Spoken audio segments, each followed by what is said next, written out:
Sugar Sean O'Malley is a high school dropout. Sugar Sean O'Malley is one of the least intimidating figures in MMA. Yet he made the UFC president one of his biggest fans. And what I'm gonna say is, when you mix meticulous, ferocious striking, an unwavering, undefeated mindset, I said, I'm not counting that as a loss. That shit was intoxicating charisma, and a little bit of hair dye, you get Sugar Sean O'Malley.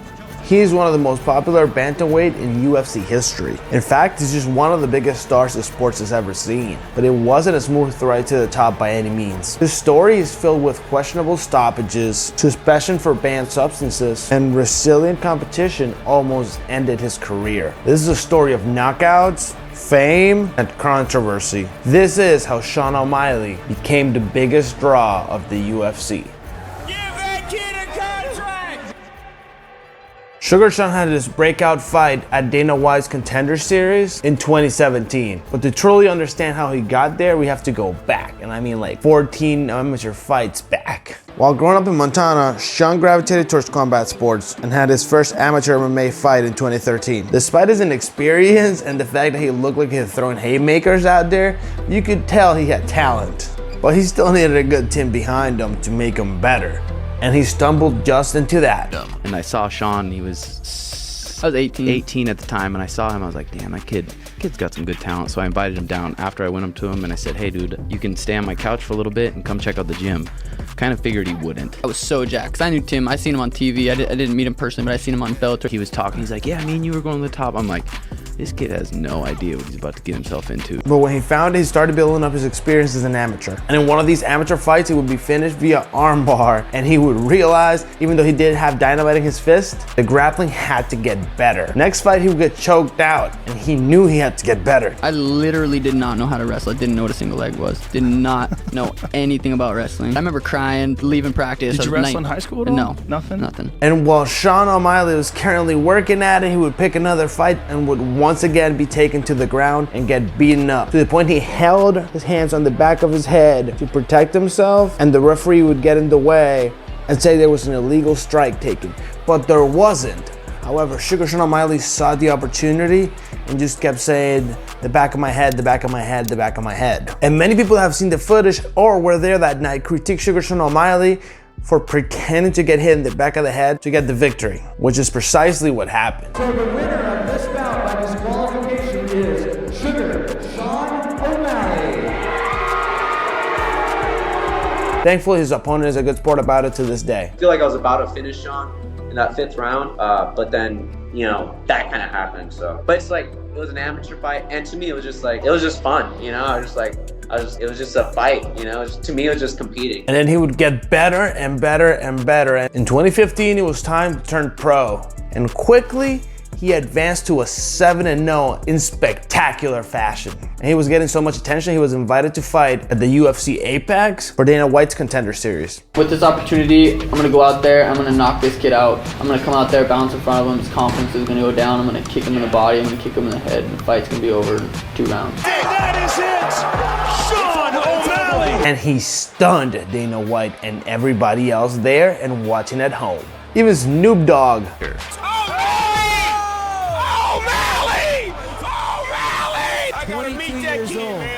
With such an obvious star in his presence, Dana had no option but to give him the contract. I'm looking for somebody who has that thing.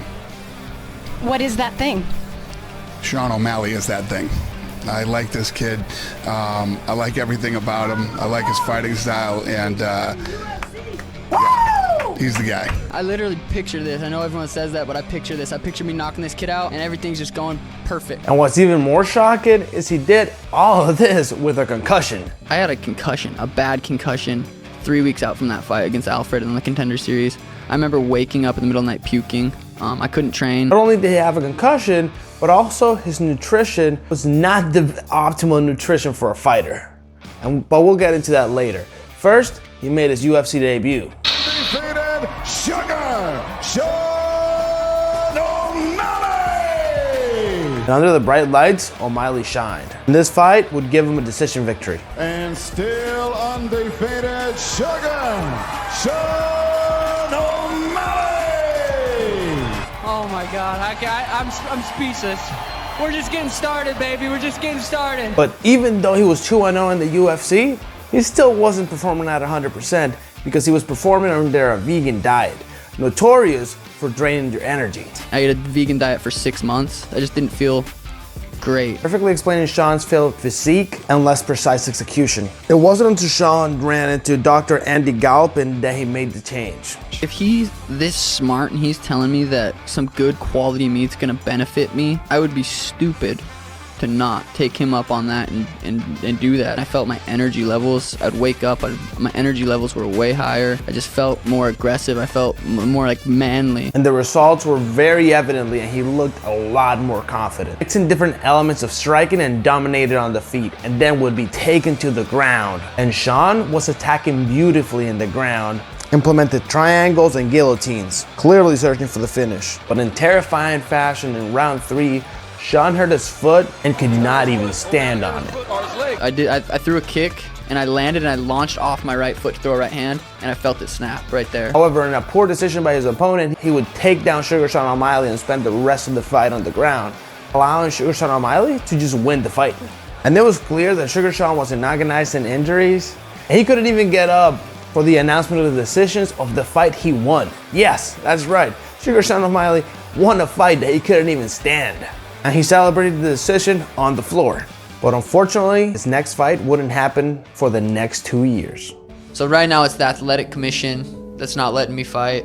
So we have a hearing with them on the 20th. Sean O'Malley be suspended for 6 months, and that suspension ending on March 5th, 2019 as recommended. But revisiting the test, his mere 6-month suspension for Ostarine turned into a 2-year suspension. You saw the call that I had failed the test. I had a substance called Ostarine in my test. It sucks for getting in trouble for something I didn't do. Despite being the residual from his previous test, he would be handed another 6-month suspension. They did give you the retroactive suspension.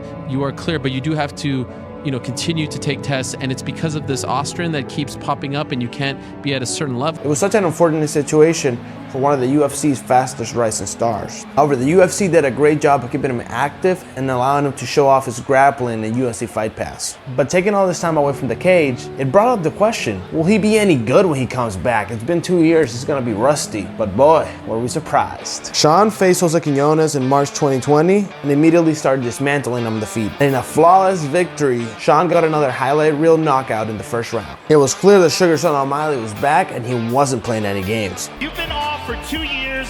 You had to go through all sorts of adversity to get back here into the octagon. How good does this feel? It's hard to put into words. You can't really put it into words. It feels good. UFC media and fans could not get enough of Sugar Sean O'Malley. But how would Sean do against the bantamweight legend and that legendary mustache? All joking aside, Eddie Wineland is a bantamweight veteran. He would be an intimidating outing for any fighter. However, Sugar Sean O'Malley was up for the task. And in classic Sugar fashion, he would use his dynamite fist to earn a highlight reel first round knockout once again. This skyrocketed Sugar Sean O'Malley to a level of popularity that had never been seen before. He was the nicest motherfucker too. I legitimately felt bad knocking him out. He was no longer a UFC prospect. He was a determined competitor that was a title contender now. And doing so with a level of swagger that was completely unmatched. And not gonna lie, his inspiration is very clear. Just throw on Fight Pass, watch Conor, watch him walk out, just watch him, his body language. He's the man. I love Conor. I've always loved Conor. Unfortunately, destiny was forced to repeat itself. Sean was later to face experienced bantamweight champion Chito Vera at UFC 252. But once again, this fight was destined to have an unsatisfying conclusion. Sean was just starting to get his timing, rhythm, and range. Marley landed a kick that hit his knee and his perennial nerve. This once again would cause Sean to not be able to stand on his leg in the middle of a fight. Sugar tried to dance around Chito Vera to hopefully live for the next round. With limited footwork with 20 seconds left in the fight, Chito capitalized on his inability to stand up and collected a first round TKO victory. Chito Vera was not going to make the same mistake. Sean was clearly unaccepting of the result and going on to say that he still saw himself as being undefeated. Well, just people thought it was funny that you always said that that wasn't a loss. It's not. His toe hit my nerve. It was just a weird thing. His toe bounced off. I pushed a button. I said, I'm not counting that as a loss. That was Like, it was freak accident. I don't give a shit what he said, man. I knock him out. But the loss just wasn't going anywhere, and Sean still had a lot to prove. His next fight will be against the experienced Thomas Almeida. And with his knee nerves intact, Sugar Sean O'Malley would prove that he should still be undefeated, outstriking and outmaneuvering his opponent for all 3 rounds. And O'Malley added Thomas to his collection of finishes. Sean could have not been any more popular at this moment. And what better to showcase somebody that people considered the future Conor McGregor than in the Conor McGregor's pay-per-view. Sean will face Chris Moutinho at UFC 264 for the world to see. And oh boy, did he enjoy that spotlight and show off. O'Malley quickly overwhelmed his very tough adversary, piercing him for 3 straight rounds. But Moutinho just kept marching forward. And with only 30 seconds left in the fight, Sean found just the right amount of punishment to deliver the TKO stoppage. And Sean started setting his sight at the top of the division. Cody Garbrandt hasn't won a fight since 2012. Peter Yan is petrified. Dominic Cruz is ducking me. Bob Ron, where you at? While Sean would not face yet elite competition, he was not far from it. He was offered Raulian Paiva. But despite having a scheduled opponent, Sugar Sean O'Malley decided to shoot his shot and go after the world champion, Cody Garbrandt, at the press conference. He's won 1 fight since 2017. Bro, I think let's square up with Dana. Can me and Cody square up just for the future? Please, let's do it. We're doing it right now. Square up. But Sean would refocus in his immediate competition and would absolutely obliterate them, getting another highlight reel finish. And this is even more impressive when you consider he had an injured rib that night. He keeps fighting through injury and keeps winning. And now it seemed like the only path for Sean O'Malley was up. 99% sure I was gonna pull out of this fight. I couldn't grapple, I couldn't spar. All I could do was run and hit mitts. I knew how many people were gonna come out here and wanted to watch me fight, and I just couldn't pull out. And the UFC brass would realize he essentially had a money printing machine that they hadn't been taken advantage of. Did he show you tonight that he's ready for the top guys? The guy he beat tonight is a real guy. He did it in spectacular fashion. We got world champions watching Sean O'Malley, wishing they were in his spot. 2 things: he wants to get paid, and he wants to fight higher level competition. It's like we're gonna have to pay him, get him some fights. However, little did he know how controversial his next fights would be.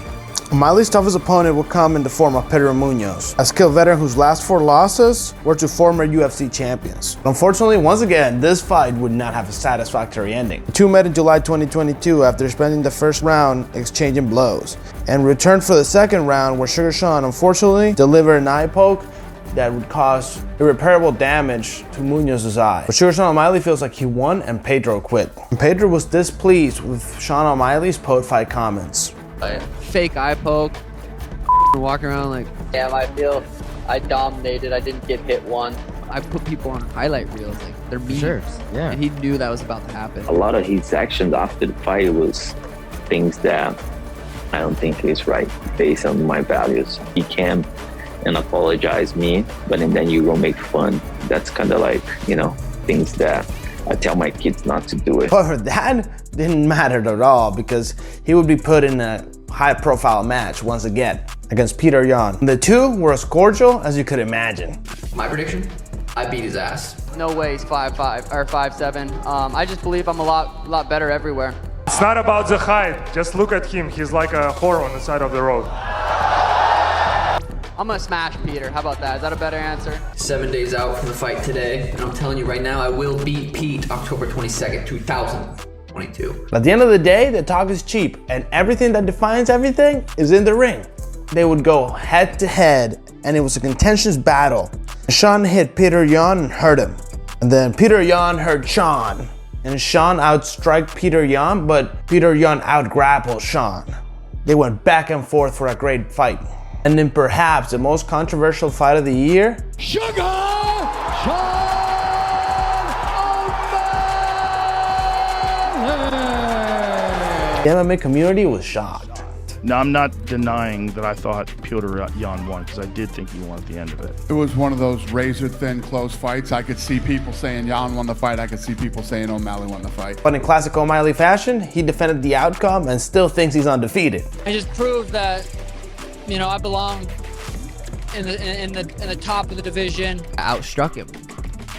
turned him into a wrestler. A lot of people, they just hated the fact that I skipped the entire top 10, went to the top dog. But no matter how you scored it, Peter Yan made Sugar Sean O'Malley the #1 contender. This rubbed a lot of people the wrong way. Then again, opinions don't matter because he would face the world champion next against Aljamain Sterling. And they had plenty of promos for each other. I think we all know what his kryptonite is. I do believe I have the ability and the skills to go out there and shock the world because I do believe I'm going to be a massive underdog. I guarantee you, we step in there, I think I fold that man in half in one round. He's just not as big as he looks. Sean O'Malley presents a lot of unique issues for Aljamain Sterling. I'm a sniper. You can't walk forward like that with me and cross your feet with your chin in the air because I will find it, and I will find it often. August 19th, after I knock out Aljamain Sterling. We see him one time on his back and he was like a fish out on land. He wants to grapple. I'm sure we're going to be in that front headlock position. I might throw an illegal knee just for fun. I'm gonna body lock him, I'm gonna fold him in half like a lawn chair, and that's gonna be the fight. It comes down to he's got what I want,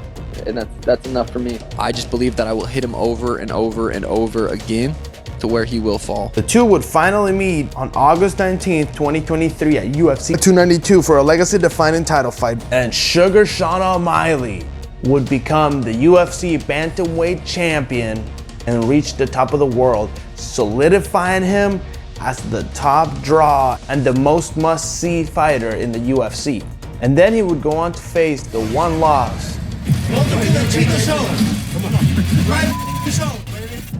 Marlon Chito Vera. Now, I don't have the footage to that fight because that fight is happening this week. But regardless of how that fight goes, there will be a ton of money involved in that result. And Sugar Sean O'Malley learned how to promote himself like a professional wrestler and learned the true origins of where MMA comes from. If you want to know those true origins and MMA's biggest secret, check that video out. And I'll see you in that video. See ya! It's all on the coat. Ballin' now, skirt down. All of these diamonds sold. Bottom for me with the yours now. People drink it, but take it slow. Ballin' for you, falling for